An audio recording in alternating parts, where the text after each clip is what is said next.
bana ya Gemena, Goma, Kananga, Kindu, Kinshasa, Kisangani, Lubumbashi, Mbandaka, pe Bujimai, CAA apesi bino occasion ya kitoko pe malamu ya kosala ba faire ya kokoma ba mvandu po Boeing 767 ezali bongo une occasion pour na bino ya kotombola bongo chiffre d'affaires na bino na o etali bongo ba fret. Avion na biso ya mwana ye tokosala na yango mosala moto abangisa moninga moto akabela moninga ezali te soki napesi yo biloko lobi koya lisusu awa te. Avion na bino yango wana ye tosala mosala lutu tokomema kopo tokomema sani tokomema ba plastique tokomema friperi tokomema ba moto tokomema mituka tokomema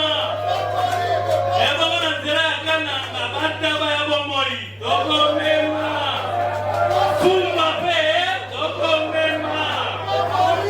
CAA, véritable leader dans ma bataille à RDC, azali toujours dans souci à soutenir pe kotombola kitayamboka pe na tina wana nde Boeing 767 oyo eye po na kopesa occasion na ba congolais nyonso surtout mingi ba o bazana ba agence ya fret basala musala malam bana mboka société na bino yango yo plus de 32 ans na service na bino pe azali ko continuer ko innover po na kopesa bino chance ya ko améliorer ba capacité pe ba chiffre d'affaires na bino. CAA azali véritable partenaire, plus de 32 ans au service de la nation. Joyeux Noël, peu bonne année, na bino nyonso bolula kolanda info lingala journal, peuple na sakana esengo makase pour la représenter les bino yango esengo nyonso to fongola oya mardi 24 décembre 2024 pour na kotali sabino. Mwana mboka Eric Masamba Mazola, acteur politique, aza d'accord pour na changement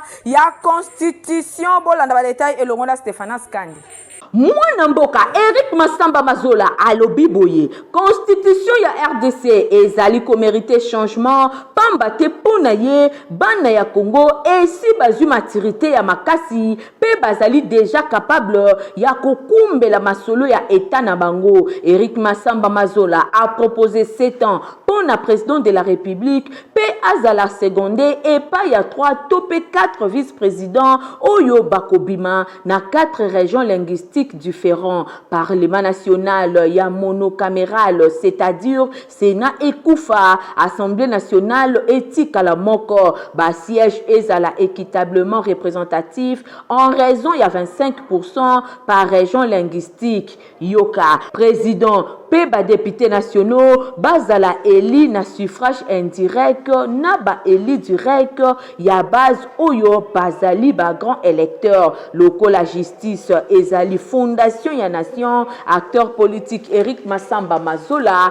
alobi boye acte nyonso ya corruption ya compromission oyo ekozala komi et pas ya membre ya corps étatique et sengeli ezala poursuivi pona likambo ya nationalité. Eric Masamba Mazola alobi boye kozala congolais ezali likambo ya makila ya clan pe ethnie congolais akoki ko perdre nationalité na ye d'origine te et bongo pour la fiscalité. Eric Masamba azali ko proposer instauration ya impôt global unique tope moko kaka pe pona to unique dérogation moko constitutionnelle pour na ba recette ya ba activité annuelle ya moins de $500,000 peto ezala fixé na plage ya 1 à 8% na banvula na cas par cas. Lokola azali 100% congolais de père et de mère. Eric Masamba alobi ke ba richesse ya sol pe sous-sol ezala interdit na exportation brute. Thème éducatif ezala applicable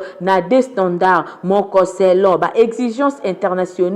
pe misusu selon ba exigence locale pour na coproduire, co-transformer peut consommer ba besoins élémentaires. Pour comprendre que na RDC, bana ya Congo bakoli pe bakomi capable ya conduire état na bango. Changement ya constitution ezali soutien ya makasi pour le développement ya Congo na lettre K et lobby acteur politique Eric Massamba Mazola.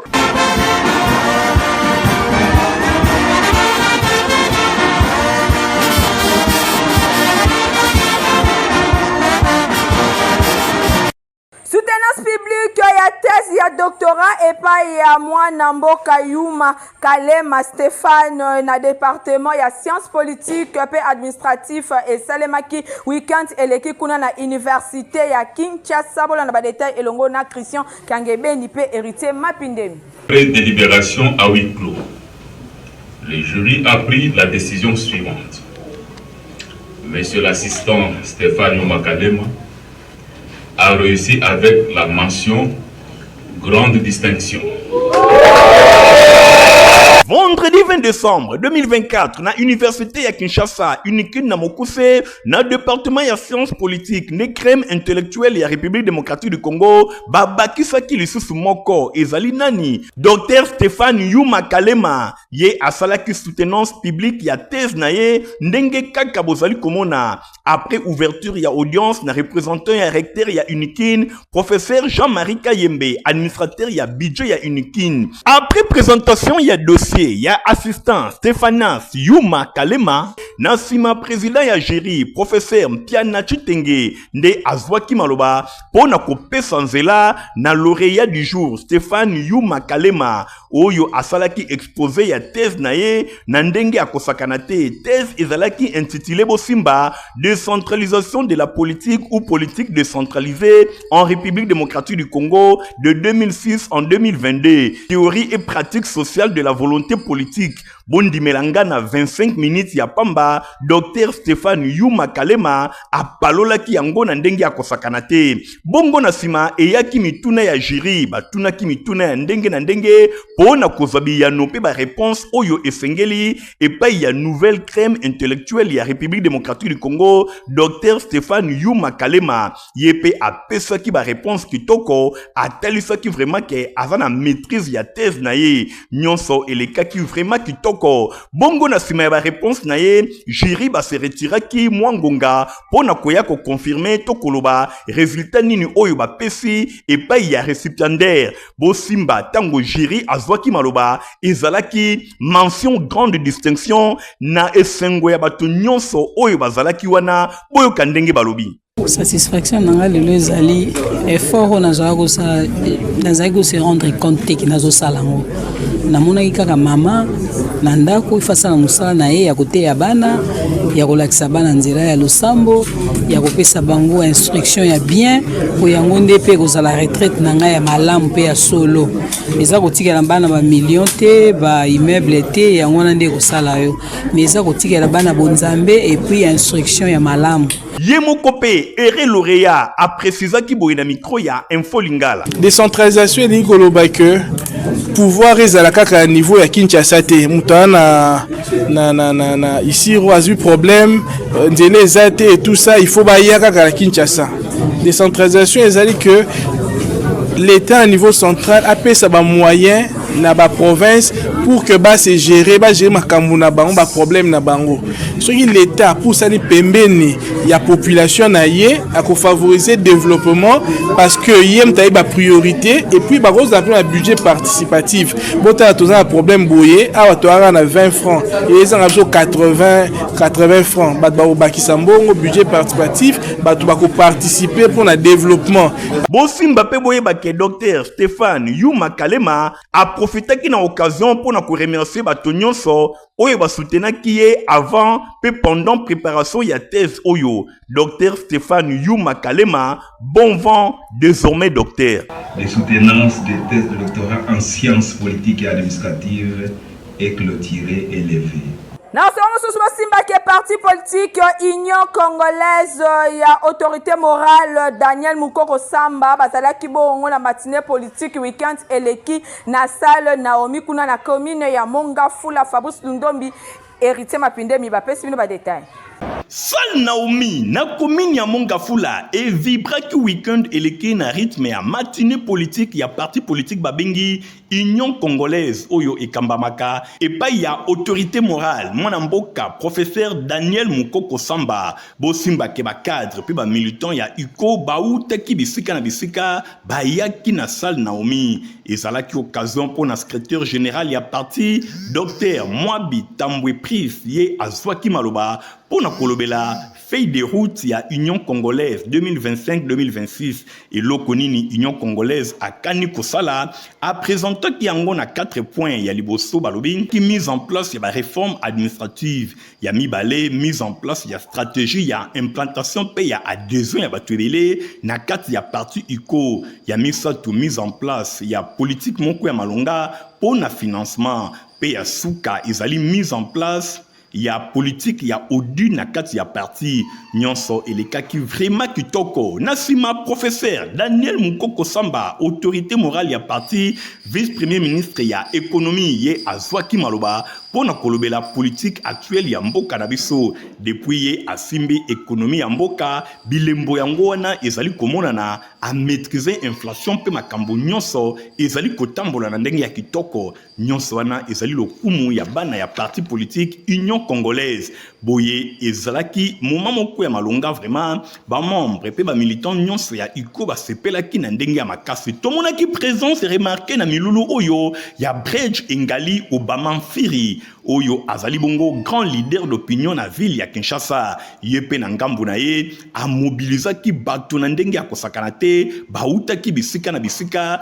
bayaki ko assister na matinée politique oyo surtout ba membre ya fondation na ye Bridge Engali Obama oyo batondisami na ville ya Kinshasa ezalaki pe moment pour na secrétaire général apesa ba diplôme de mérite et pa ya bato nyonso ba markaki parti politique UCO na ba action ya minene na 2024 boye kati na bango tomonaki pe Bridge Engali Obama yepe azwaki diplôme de mérite na misala kitoko pe ya malonga oyo ye asali surtout activité ya kafu oyo asalaka mikolo eleki na mois d'octobre na commune ya Maluku impressionnaki bato na ndenge ya kosakana te Clinton Banana oyo azali directeur ya cabinet ya autorité morale puis ministre ya économie Daniel Mukoko Samba yepe azwaki diplôme de mérite bato bazalaki wana basepelaki makasi komona ke parti politique UCO abosani te bazali kosala misala ya malonga kati na bango Bridge Engali Mfiri Obama oyo pe alobaki boye na micro ya Info Lingala. Lelo zalaki mokolo esengo pona parti na biso politique Union Congolaise iko en sigle ezalaki mokonzi na biso le secrétaire général ayaki po a présenter feuille de route o tokotambola nango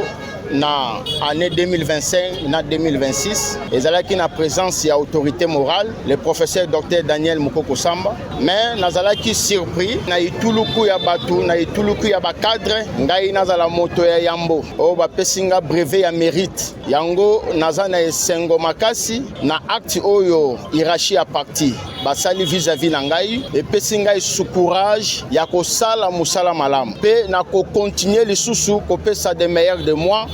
na 2025 pour ICO et kende toujours liboso toza na besoin ya kotombola lisusu parti na biso et mata pe ya kotombola lisusu kombo ya autorité morale le professeur Dr Mukoko Samba o bazo benga mikolo l'homme du moment moto asali ke carburé kitanamboka moto asali ke biloko ya kolie kitanamboka misala malamu ezanga kate kobotambuma Bridge Engali Obama koba seboye misala ozali kosala iko azali komona mobilisation c'est mobilisation ezali domaine na yo Mbongo ya rédaction ya examen d'état depuis 2022 ti lelo décembre 2024 nanu efutamate ba intervenant ya siadok ba kitaki na ministère ya finance po na ko réclamer yango Nathalie Kaila Igong Ting bazaki simasima la compte Info Lingala. Baluba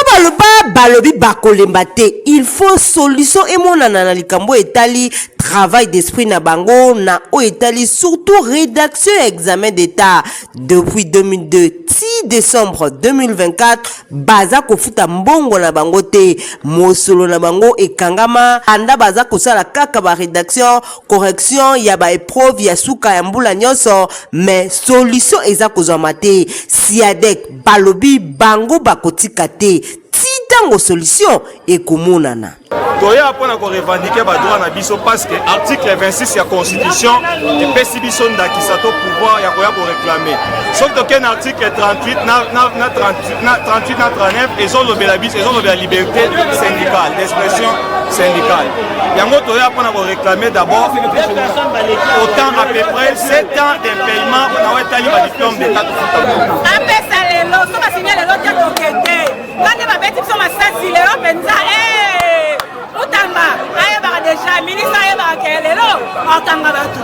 Balatina ya sitting oyo basalaki liboso ya centre financier pona komona ministre ya finance po apesa solution na bango baza ko réclamer dossier oyo solution eza komona na te. Angèle Paenzo, présidente ya Sinadec, a précisé.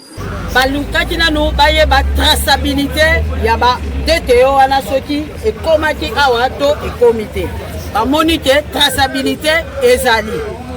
sikoyo ndenge eza wana ba DTO mosusu emati ba DTO mosusu emati te nde balobi boye na ndenge bazokende siko bazotala na registre oyo ya ba dossier emati. Ce qui que ba dossier oyo est important oyo est ko englober batu nyonso et matite il faut basa la appel na yango jusque là baza na ko vérifier na kati ya registre parce que ezana batu ya basket déjà bazalaki batu ya covid bazali na biso. Il faut suite favorable et mona likambo oyo gouvernement soit en charge likambo oyo et umelbe tango makasi bon respecter musala ya baninga bazali ko sala bazali ko composer ko corriger travail d'esprit na bango il faut efutama solution ezomala likambo oyo Siadek na présidente na yango balobi bakola la pongite bakope mapete soki mosolo na bango e monanité. Ba prestateur ya COVID-19 depuis basala mosala bango ti lelo bafuta mate yango basala ki sitine moko lundi 23 décembre kuna na ministère ya finance encore une fois de plus Nathalie Kaila Igantinge. Depuis basalaka mosala na tango ya COVID-19 ezali bongo ba personnel ya santé pe batu ya ndenge na ndenge oyo ba prestaki na tango ya COVID bazwa misolo na bango te babelelaki bisika ebele babeleli tango molai pona kosenga na l'état congolais ayeba na kofuta misolo na bango pamba te ezali motoki na bango kasi bazwaki kaka gain de cause te bosimbake mokolo ya lundi 23 décembre 2024 nde etuluku ya bato oyo nyonso bayaki pona kosala sit-in liboso ya centre financier ya Kinshasa epai wapi bayaki pona ko réclamer misolo oyo ezali bongo ba droit na bango bango bazali kobelela epai ya ministre ya finance ya République démocratique du Congo pe ba autorité ya ndenge na ndenge bayoka kolela na bango babimisa misolo oyo bango basalelaki misala balobi surtout mikolo oyo tozali bongo na veille ba fête bango pe bazana bosenga ya kofete na mosala oyo basalaki esengeli bazali futi na bango depuis 2022 makama covid lelo lobi oh mutakaki Peter kasanga biso lelo ministre ya finance papa Fwamba yende mutaki fa sunga biso banda bandika ko bisa biso ko comprendre lelo to yepo apesa biso on paye poto kende la banque de bonga biso so to se porta ki garant pour la travailler pendant période où on a pour sauver ba vies humaines. Mais parmi biso pesa na bande ko na biso misusu ba kufa na ba covid wana mbongo na bango batika la kuliate les appels na bande ko misusu pe ba contaminer ba membre ba famille na bango pendant période wana pe bande ba mama ba parents na bango ba kufa dossier na biso oyo ça date de plus de 3 ans.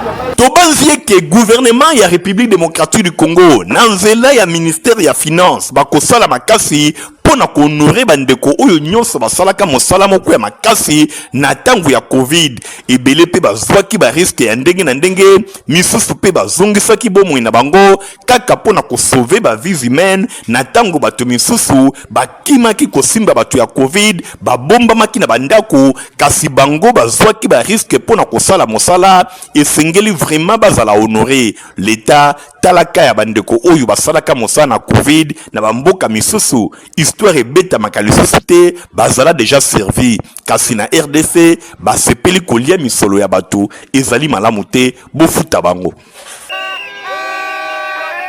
Na cadre ya réseau des élèves de proximité nde ba enseignant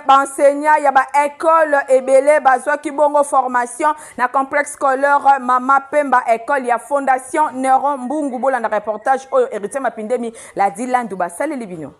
Merci beaucoup pour la question, monsieur le journaliste. Nazali IPAF ya Moamba, c'est le secrétaire principal provincial adjoint la formation. Ngai Mathieu Bato, c'est mon nom. Alors, le autre kusangani na réunion à l'élo pour na former le préfet, na professeur ya DAS, ya domaine d'apprentissage à sciences, pour la nouvelle réforme tout ça to initier. Ezali rep ezali nini? Ezali ba réseau ya ba école ya proximité. C'est que réseau ba école ya nzinga basangana, basala musala moko, baba na ko réfléchir na mayimatali musala na bango, kutangisa na bango ba mikanda ba programme tout consort. C'est qu'on ne veut plus faire des enseignements en solitaire. Tout ça, c'est enseignement en communauté, en collectivité. Tout ça, on a une école à proximité. Et cette initiative est venue de l'excellence ministre de l'Éducation nationale, Maman Mineta, Maman Raïssa Malou. Et ils allaient soutenir avec les projets PAF. PAF, ils allaient PAAF. Projet d'apprentissage, d'autonomisation des filles. Il y a un enseignement qui soit uniforme. Et ça a été que tout le temps, il y a deux vitesses. L'école a permis de faire des choses. Il y a des implantations. Il faut former déjà le 22 novembre, le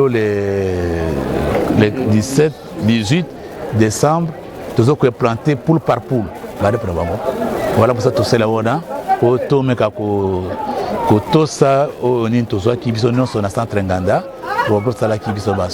Voilà, monsieur le journaliste.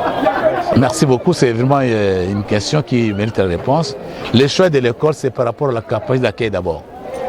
C'est la capacité d'accueil qui nous a poussé de venir ici. La salle est tellement vaste, l'accessibilité. On est venu pour ça et des deux. C'est une école aussi qui a une émergence, hein, apparemment, et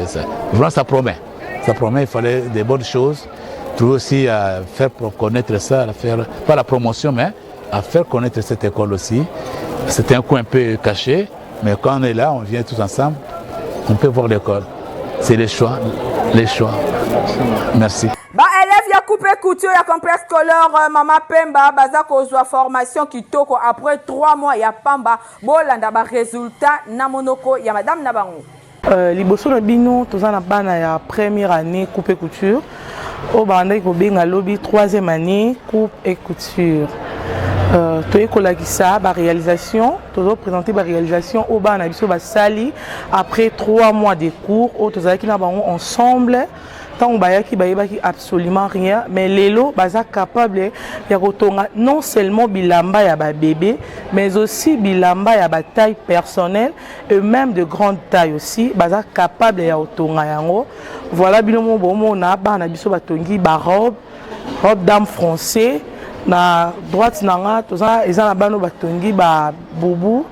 et na gauche nanga eza na bana o batongi ba robe. Na simananga ils ont la misusu batongi donc ba modèle les ebelé mais toujours présenter bino en tout cas ba travail fournis par nos élèves. Et Tolobi Lisusu, merci beaucoup na excellence parce que à Bisika Toza, ils ont juste place toya ko sala ECH ko lata bilamba, mais msala union tout et sala mara na télé na biso, bipa yoapi tolakisa rabino à chaque fois comment misala na biso ezo kende liboso. Pour na ba matériel à disposer là biso na atelier, ndé ezo permettre ba na biso lelo ba koma capable ya kotonga ba bilamba ko bazana na nzoto. En tout cas, merci beaucoup. Nzambe ya Lola, prière na biso ezaki abaksela ye mikolo ebele, à vivre longtemps parce que donc makambo oyo bana biso bazotonga ailleurs ezate hein na l'école mosusu en tout cas nulle part ailleurs pour mon bana ya première année humanité ce sont encore des apprenantes bazala débutantes mais batongi bilamba o evani na banzoto eza grâce ya ba matériel na ba machine per neuf o toza nango na atelier nde bana bazokoma ko réaliser ba bilamba o balati en tout cas nzambe apambola ye nzambe bakisela ye mikolo ebele na se na moyo oyo akende toujours liboso. Merci beaucoup. Excellence Néombo. Ba jeune oyo batiaka sirage na ipen ba s'organiser makasi ba kabola ba équipe mibale ya 12 baza pene ya église la borne bolanda reportage oyo info lingala esali libino. Kalai ngangu kalai technique ndenge kaka ba mesana koloba na ville ya Kinshasa bilenge oyo bozali komona bango ba mesana kotia sirage awa na ipen na Binza na commune ya Ngalema bango ba sala écurie na bango pene ya église la borne ba kabolana na groupe de 12 boye misusu bazali kosala 3 fois par semaine misusu pe bazali kozonga pona kosala 3 fois et koma lokola entreprise moko boye nzokande bazali pe ko gagner misolo na bango ebele pambate milliers oyo na ipen ezalaka vraiment fréquenté lokola église la borne ezalaka pe na batu ebele bilenge oyo bazwa yango vraiment lokola métier na bango bazali koleisa pe kobokola bato kaka na mosala oyo bazali kosala baviane zaki o kataye simbaye batika tolu kwa mbongo mbongo kende liboso mbongo wane tolu article 15 mopeto toujours en avant. Tout d'abord ils ont bien posé des biso ya mabezaka ke komona ba chaîne oyo ba débrouillard te ba jeune oyo ba ebi koluka te lokola biso net boye kope ezate na boye na bana na ndako na boye na chauffeur na ekolo koluka boye de libota na ngai de na bandeko na ngai on na osala boye. Il y a pas de son métier ndenge balobaka il y a que de sorte genre bandeko oyo nyonso basala ka misala ya mabe lokola ya kuluna botala bandeko oyo ndenge bazali kobika kaka na mosala oyo bazali pe kokomisa misolo ntina bandako na bango bongo oyo vandi okangi maboko kaka pona kokataka bato machete esengeli otika mosala oyo pambate l'état esi ya tebino misu bolanda ndakisa ya baninga. Ngolata basapata qualité place eza semoko na 7e limité et pas ya papa griffe badete elongo na héritier mapinde na bilili ya Igong Tinge. Papa sinangai eutako apio. Baye nyonso balinga kolata basapatu kitoko saper d'État mwana mboka Basile Semopa alias Papa Griffe Cocobar de la Sab asali esika pona ba congolais nyonso bayeba na kozwa mokoto ya kitoko sandal lipapa ba ceinture pe biloko ya ndenge na ndenge nyonso ezali kosalema epai ya mwana mboka saper d'État Papa Griffe boye na présidence de la SAP epai wapi ba mokoto bozali komona ezali kosalema euti na Italie euti bisika mosusu te kaka awa mwana mboka saper d'État Papa Griffe yende azali kosala yango kasi komitungisa na ye ezali boni gouvernement bazali kotala ye kaka boye alors que bakoki kotie maboko pona oyo azali kosala ekende tango nyonso liboso na koloba lisusu nini bandeko nanga bino moko bomoni bino moko bolinga yango mutu nyonso akokota na 7e rue place commerciale awawa tout au long ya ba fabricant traditionnel areketaka yango Papa Griffe mawa ngo Papa Griffe mawa vraiment musala kitoko boye alors ça le gamundele et puis les autres diront mais pourquoi pas le gouvernement balingo soutenir yete na ebita bande onanga botuna peut-être bango na ebakate na salanine na zanga pe politicien te artiste kaka mais les autres salamato donc ezaka pona ko informer le sous maman na biso Judith yozali maman excellence premier ministre voilà oyo na pouvoir oyo kutanga nazara papa griffe ndenge pe son excellence monsieur le président de la république Fachi Beton ye pa ya kutanga déjà nazara papa griffe artiste coordonné mais nayebaka te pourquoi nazanga soutien pourquoi bo soutenir nga te nga mutu vraiment naye combattre ba chinois naye ko combattre ba expatriés naye ko combattre ba turcs pour que Congolais là te loka bien à faux prix et puis durable aux en manifestation aux en fête moko songolo au libala yaka en tout cas jour on est à jour na au lia batutu na fête et le moko durable les à la chaussure les à la sandale les à la ceinture les à la sac les à cordonnerie na maroquinerie ata chaussure les bolite le la ilk oye na dimna le les morts na dimna le morts ata za le morts na comme ça le la ilk na comme ça mais pour na ninité na prendre jeunesse montante va se prendre en charge na transmettre bango la coordonnerie boninga na kufana ke na domaine nanga adresse ezali se moko na 7e rue Limité aux la petit boulevard Limité résidentiel et paiwapi basapatu ya kitoko ezali kosalema bana mboka bo pesa confiance et pa yande konabino sa père d'état papa griffe pona kosomba biloko oyo ye azali koteka yangonde e kotombola mboka na biso pambate batu ya mayele pe batu ya créativité bazali. Et là, on est ici la raté info lingala journal peuple ya mardi 24 décembre 2024 yango e komi na suke pa yuapi na zali na sango makasi ya représenter bino yango na construction bongo te sans que na présenter ba meilleur vin na la grande famille info lingala tomoni bongo DG Micho Olenga Kunga Cordon Stéphanas Kande directeur des infos héritier Mapinde mi Nathalie Kaila Kapenda tomoni bongo Christian Kangebe ni Fabrice Nundombi Igong Tingi Père Midjo Mabasi encore une fois de plus heureuse fête de Noël na bino nyonso bolula kolanda journal ya peuple pona peuple bandeko botika malamu ngala bino tokutani mikolo ezali koya au revoir.